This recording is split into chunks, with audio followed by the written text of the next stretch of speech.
Halo para Scarius Bang Bro Alek yang setia dimanapun. Jumpa lagi dalam cerita-cerita seram. Kali ini saya kembali hadir untuk menceritakan kebenaran dari kisah yang sesungguhnya, bahwa Pangeran Samudra di Gunung Kemukus tidak pernah mengajarkan untuk melakukan ritual seks. Seperti apakah cerita tersebut? Berikut ini kisah selengkapnya. Agar channel ini terus berkembang dan senantiasa menghadirkan cerita-cerita seram di kamar Anda, mohon dukungannya untuk subscribe, like, komen, dan share. Serta jangan lupa untuk tekan tombol notifikasi agar kalian selalu mendapatkan update terbaru video cerita-cerita seram dari channel ini. Terima kasih. Gunung Kemukus santer diceritakan sebagai tempat ritual seks terselubung guna meminta kekayaan. Nyatanya, stigma tersebut justru timbul akibat pembelokan makna yang sengaja dilakukan oleh oknum tertentu terkait sejarah hidup Pangeran Samudra. Konon, Pangeran Samudra merupakan salah satu putra dari Prabu Brawijaya, raja terakhir kerajaan Majapahit. Ia melakukan perjalanan guna mencari Sunan Kalijaga untuk berguru agama Islam. Kala itu, saat kerajaan Majapahit runtuh, para pangeran pun berpencar. Ada yang memeluk agama Islam, ada yang pindah ke Bali lalu memeluk agama Hindu, serta ada pula yang tetap memeluk agama Hindu dan tinggal di Pulau Jawa. Perjalanan singkat Pangeran Samudra. Kisah Pangeran Samudra tersebut disampaikan Guru Besar Universitas 11 Maret, Profesor Bani Sudardi. Ia menjelaskan bahwa Pangeran Samudra ialah putra Prabu Brawijaya yang memeluk agama Islam. Suatu ketika, Pangeran Samudra meninggalkan tempat orang tuanya, yaitu Istana Prabu Brawijaya, untuk menemui Sunan Kalijaga. Oleh Sunan Kalijaga, Pangeran Samudra untuk menyebarkan agama Islam di sekitar Gunung Lawu. Di sana juga ada saudara Pangeran Samudra yang sudah terlebih dahulu memeluk agama Islam. Setelah tugasnya selesai, Pangeran Samudra meninggalkan Gunung Lawu dan menuju ke arah barat laut, menuruni gunung. Tetapi dalam perjalanannya, Pangeran mengalami sakit yang sampai membuatnya berjalan miring atau doyong. Masih menurut Bani, daerah tempat Pangeran Samudra sakit miring tersebut akhirnya diberi nama Desa Doyong atau Desa Miring. Singkat cerita, ketika Pangeran Samudra melanjutkan perjalanannya ke sebelah utara, ia pun meninggal di sana. Desa itu dinamakan Pendem, berarti tempat memendam mayatnya Pangeran Samudra. Pangeran Samudra berpesan agar dimakamkan di sebuah gunung, yang mana karena gunung tersebut berkabut, maka disebutlah sebagai Gunung Kemukus. Sebenarnya gunung ini tidak tinggi, cuma daerahnya memang lebih tinggi dari daerah sekitar. Lanjut Bani mengisahkan. Kesalahan interpretasi hubungan antara Pangeran Samudra dan ibu tirinya.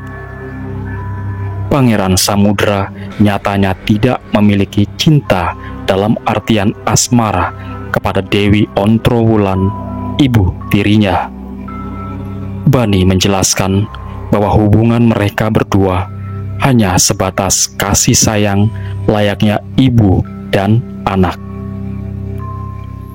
Ketika Pangeran Samudra pergi meninggalkan Majapahit, Dewi Ontrowulan ingin pergi mencari keberadaan sang anak karena lama tak bertemu.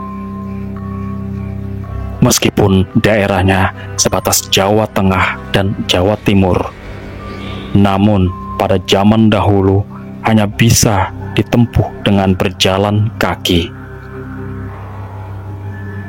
Kabar meninggalnya Pangeran Samudra akhirnya sampai di telinga Dewi Ontrowulan saat ia dalam perjalanan.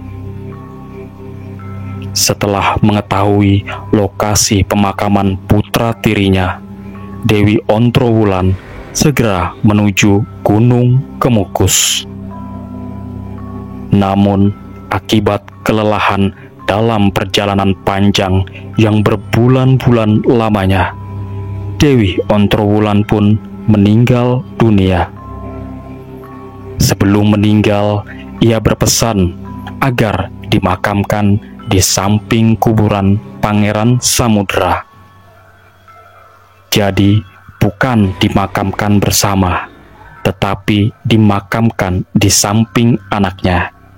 Biasa, karena rasa sayangnya sampai meninggal pun ia ingin berada di samping anaknya. Rumor ritual seks Gunung Kemukus dan pergeseran makna menyebutkan rumor ini sebagai salah satu bentuk interpretasi dan pergeseran makna. Pangeran Samudra kabarnya pernah mengajarkan bahwa jika hendak mencari Tuhan, hendaklah seseorang datang seperti mengunjungi kekasihnya. Namun, orang-orang justru menginterpretasikan pesan itu dengan berkasih-kasihan. Padahal, maksud Pangeran Samudra ialah jika ingin bersatu dengan Tuhan, maka kita datang kepada Tuhan seperti mendatangi kekasih. Mendatangi kekasih itu harus dengan versi terbaik diri, dengan perasaan yang gembira dan rindu. Demikian kata Bani. Sementara itu, pemilihan waktu ritual yang biasanya dilakukan masyarakat saat Jumat Pon dikarenakan lantaran bertepatan dengan hari meninggalnya Pangeran Samudra. Bani melanjutkan, rumor Pangeran Samudra mengajarkan melakukan seks bebas seperti itu sangat jauh dari kebenaran. Padahal ia adalah seorang ulama yang mendapat ajaran langsung dari Sunan Kalijaga.